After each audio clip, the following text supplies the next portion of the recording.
Section 1. You will hear a telephone conversation between an employer from the Wild Dunes Spa and Resort and an applicant. First, you have some time to look at questions 1 to 5.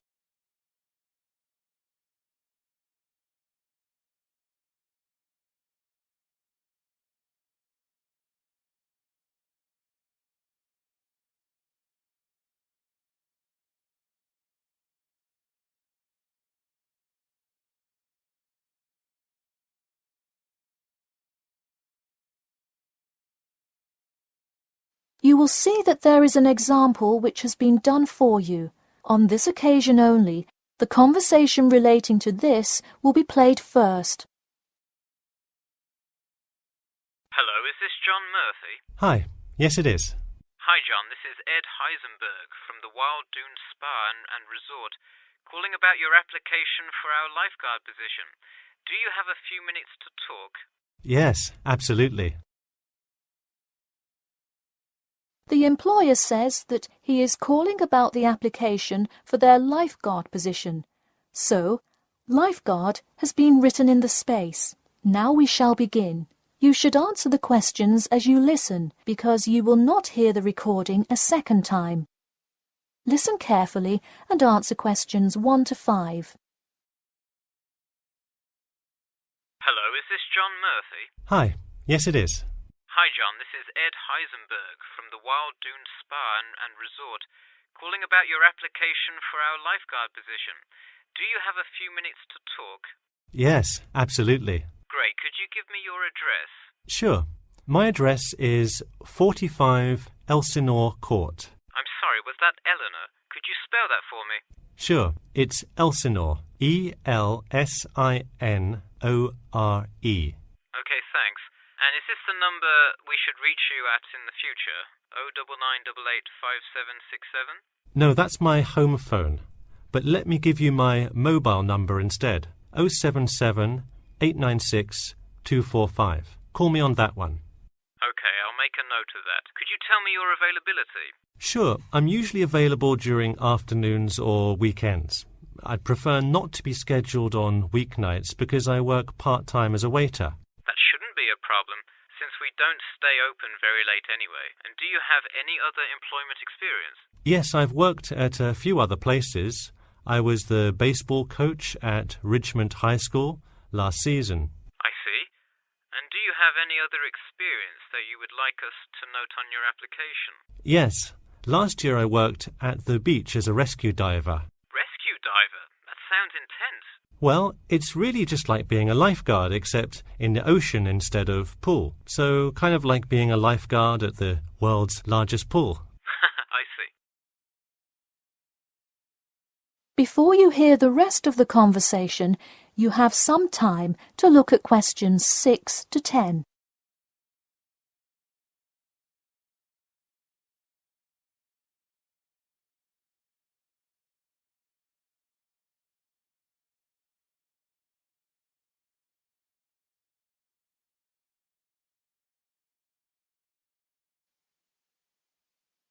Now listen and answer questions 6 to 10. So could you tell me about the relevant skills you have? I'm guessing a lot given your experience. I'm CPR certified and have 2 years of diving experience. Great, it sounds like you are well qualified for this position. When does your CPR certification expire? I think in November, but let me quickly check my CPR card. Actually, it expires in October. Okay, so regardless, you have it through the end of the summer. When is your ideal time to work? Since I work in the restaurant on weeknights, I like weekends best, specifically Saturday mornings. I see. We do already have a lot of staff available on Saturdays, but I do need an early morning shift lifeguard. How early could you work Saturday morning? I can get there by 6 o'clock if need be. You'll be happy to know we open a little later than that, but I'll put you down for Saturday mornings here. Oh, awesome. I can't wait to get started. How about you come in next Saturday, the 12th? That sounds good. Great. We can figure out other shifts for you to work when you come in then. One last thing, just out of curiosity, where did you hear about us? I heard your ad on the radio while I was driving this morning. You know, I think you're the first person who has responded to our radio ads. It's almost always people who have seen us in the newspaper. Yeah, I don't have time to read through the newspaper every morning. I've plenty of time in the car to listen to radio ads. That makes sense. Well, thanks for your time, and we'll look forward to seeing you on the 12th. That is the end of section 1. You now have half a minute to check your answers.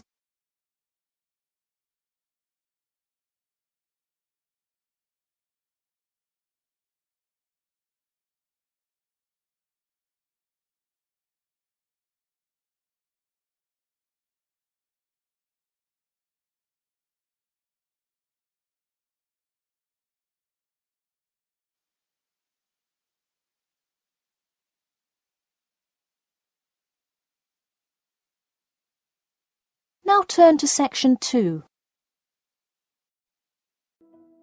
Preparing for IELTS?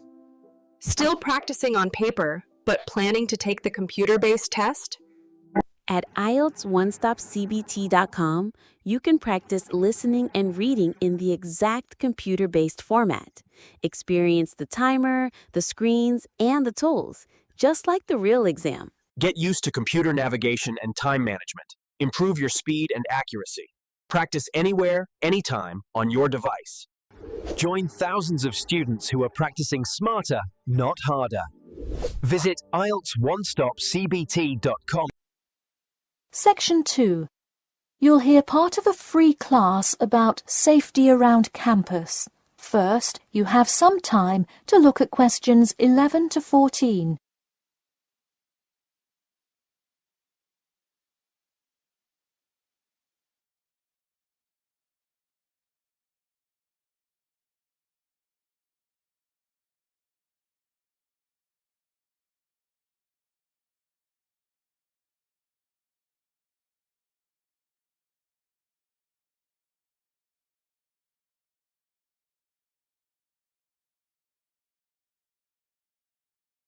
Now, listen carefully and answer questions 11 to 14. Good evening. I'm Geoffrey Miller from the University of Nottingham Student Union, and in this week's free class, Carlos Garcia is going to tell us about safety around campus. Over to you, Carlos. Thank you, Geoffrey, and thank you all for your attendance today. Also, I'd like to thank the Student Union here at the university for organising this lecture. Well, I've been serving and protecting the city of Nottingham for over 20 years now as a member of the police department. Does anyone know what type of crime is the most prevalent on campus? I heard someone say drugs and alcohol. That actually isn't too much of an issue. Violence? Nope. Actually, the biggest thing we worry about here is theft. The nature of crime on Nottingham's campus is quite different from that of the surrounding areas. Crime rates across the East Midlands are very difficult to control. We'd like to see the rate stay the same for this calendar year, but it has been increasing steadily over the past 3 years. On campus, however, I'm happy to say that the overall crime rate has fallen this year. You wouldn't think so if you've seen the extremely exaggerated stories in the media. The media has done nothing but cause more concern about crime in our area. Even the crime shows you see today are a little bit far-fetched, but at least viewers know they're not real events. We'd really like to see more factual news articles out there so the public can have a rational sense of the safety level of our society. Before you hear the rest of the talk, you have some time to look at questions 15 to 20.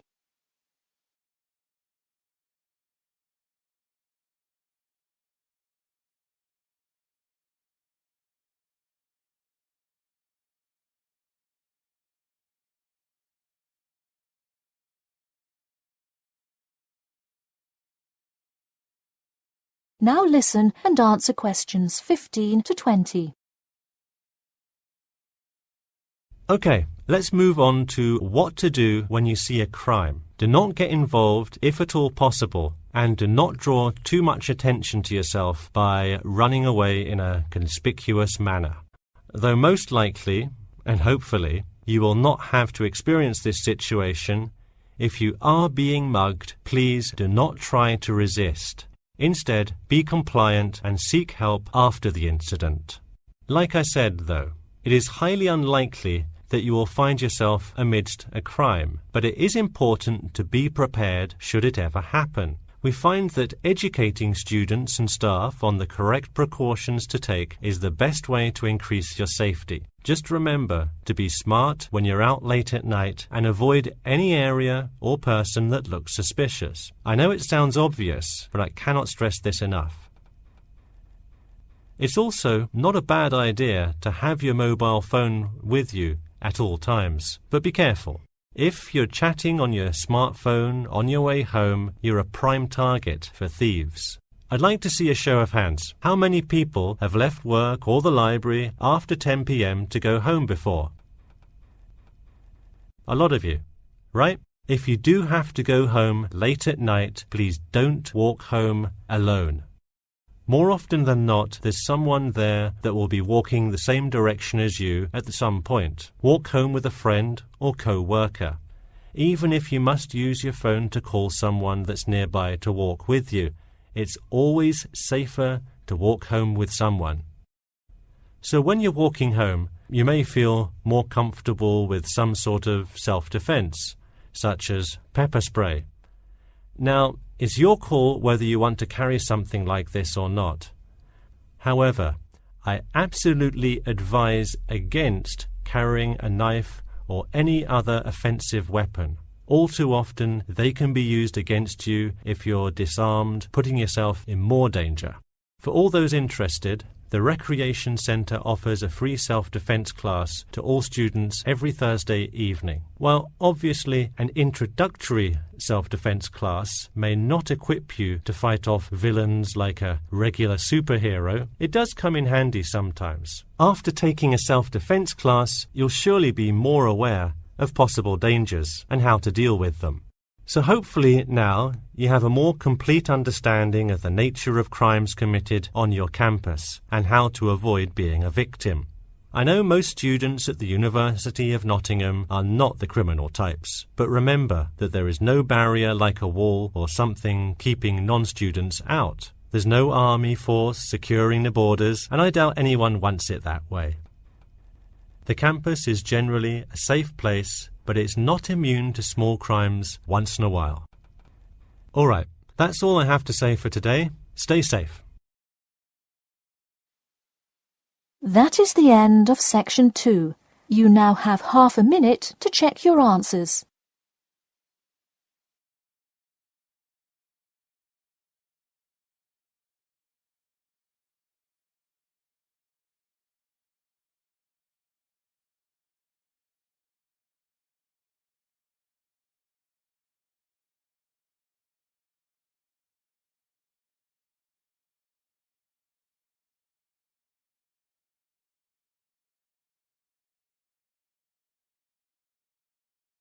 Now turn to section 3. Section 3. You will hear a student called Bobby talking to his tutor about the research project. First, you have some time to look at questions 21 to 23.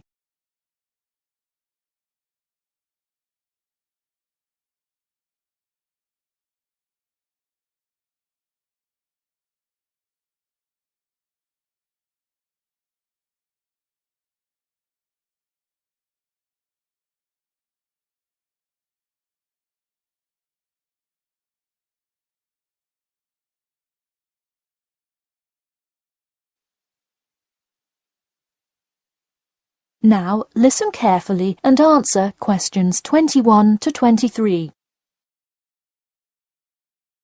Hi, Bobby. Go ahead and sit down. Tell me about your research project. Well, I decided to research football and keys for success on a football team. That sounds great. What are the guidelines for the test? Did the teacher talk to you about it in class?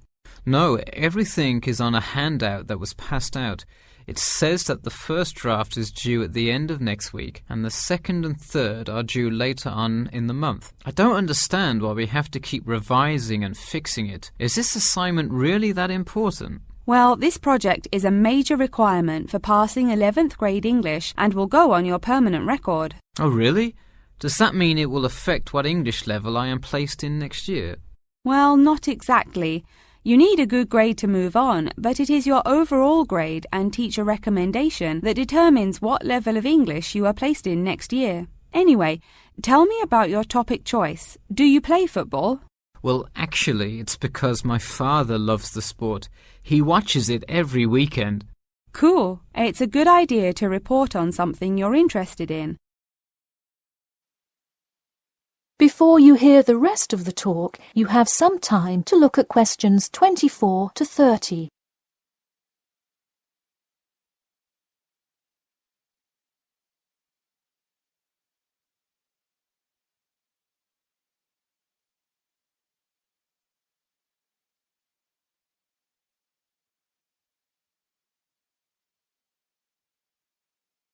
Now, listen carefully and answer questions 24 to 30.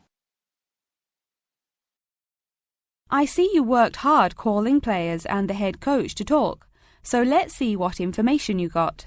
Well, you have to listen carefully to the first call on the recording. It's really hard to hear because the background noise is louder than the person's voice. Yes, it is a bit tough to discern. I'm afraid the player's answer is too short as well. You will have to interview him again and try to get him to give a better answer. Okay, I thought that might happen. I will call him again tomorrow. Moving on, let's look back at this question. You asked, tell me about a time when you learned a major life lesson through playing football and explain how that has shaped the person and player you have become now and how you hope to pass on that lesson. It is a great idea for a question, but in an oral interview it is far too complex. I would advise you to break it up into multiple parts to get a better response. I guess you're right. I wouldn't want to have to provide an answer to a question like that. I will simplify it. I found that when I asked players this question, it took too much time because they were struggling to answer the question completely. In fact, this is the question Joe Billings was answering when the tape ran out. He did tend to ramble on all the questions, didn't he? He sure did. I would recommend that when you go back and interview players again, that you use a more sophisticated recording device. This recording is spotty, which indicates that the equipment wasn't working consistently. Okay, I guess it probably wasn't the best idea to use the sound recorder on my phone. Hey, could you give me some feedback on the content of the report itself? Sure. Let's start by focusing on your topic. While I like that you chose to cover football, it seems inexplicit. The keys for success of a player and team is quite an interesting topic, but what is your thesis? That is to say, what conclusions can you draw from your research? I would suggest coming up with a strong thesis statement and then shaping your report based on that.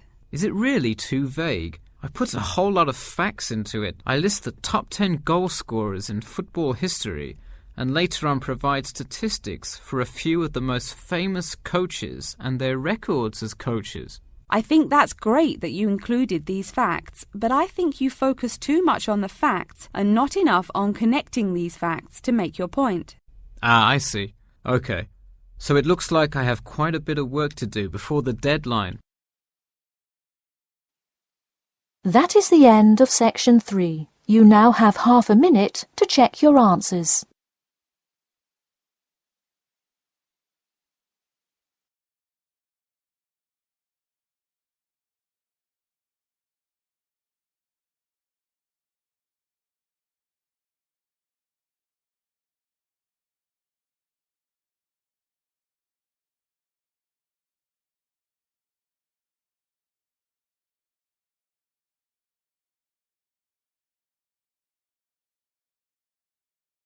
Now turn to section 4.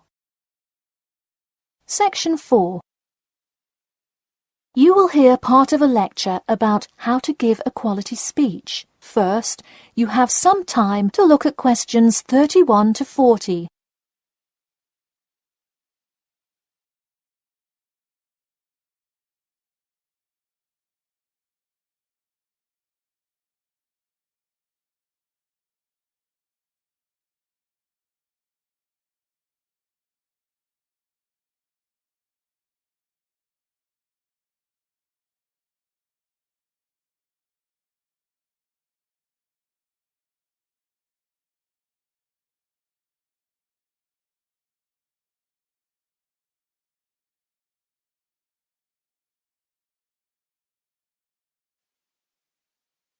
Now listen carefully and answer questions 31 to 40.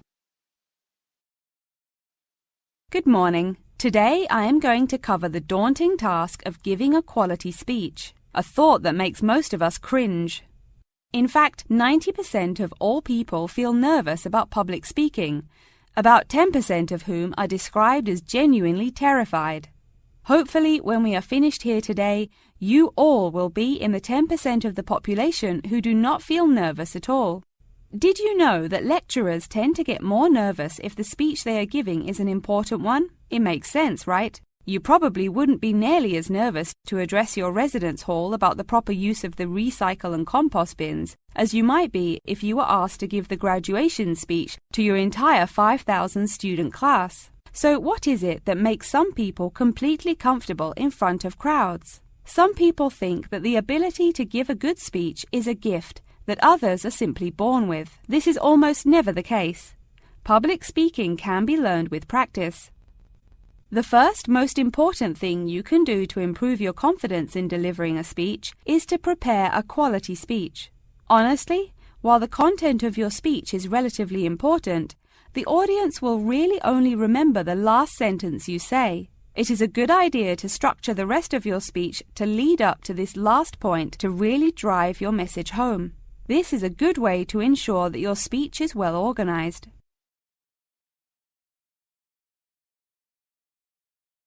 Once you are confident in the quality of the speech you have written, the rest is just about your stage presence. Let's go through some do's and don'ts of public speaking. First, you want to command the attention of the room. Do not, I repeat, do not proceed with your speech until the audience is paying attention. Even Martin Luther King Jr.'s I Have a Dream speech wouldn't have made any difference in the world without the undivided attention of his audience.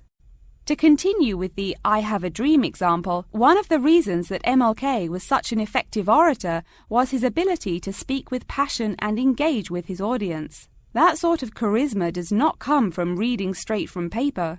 Don't get me wrong, it is a good idea to write your main ideas down on a note card, sheet of paper or something. But one factor that will consistently lead to a boring, forgettable speech is writing down your entire speech. Do not write your full speech down. If you are constantly reading your paper, you are not making eye contact with your audience, and thus failing to really express the feeling that goes with your ideas. I advise you write 1 or 2 ideas, so if you suddenly draw a blank, you have something to jog your memory. If you've written a good speech that you believe in, those ideas should be sufficient to keep you on track. Once you have those ideas written down, give your speech a few practice runs in front of the mirror, into your sound recorder on your phone, or with a friend before it comes time to address a crowd. That way, you can hear how the ideas come across, make sure there are no abrupt transitions, and find out whether you are talking too fast or too slow. Timing is important. Make sure you time yourself beforehand to see how long your speech is. That is pretty much it. With practice, you'll be able to deliver an expert speech that engages and even maybe inspires your audience. Just remember, speak with emotion. No one wants to listen to someone reading from a script. As I come to a close in my speech, I'll point out that I have employed all of these tips that I have covered. I practiced my speech ahead of time and timed it, and I can even show you my one small index card with just 3 simple bullets on it. It's as easy as that. That is the end of section 4. You now have half a minute to check your answers.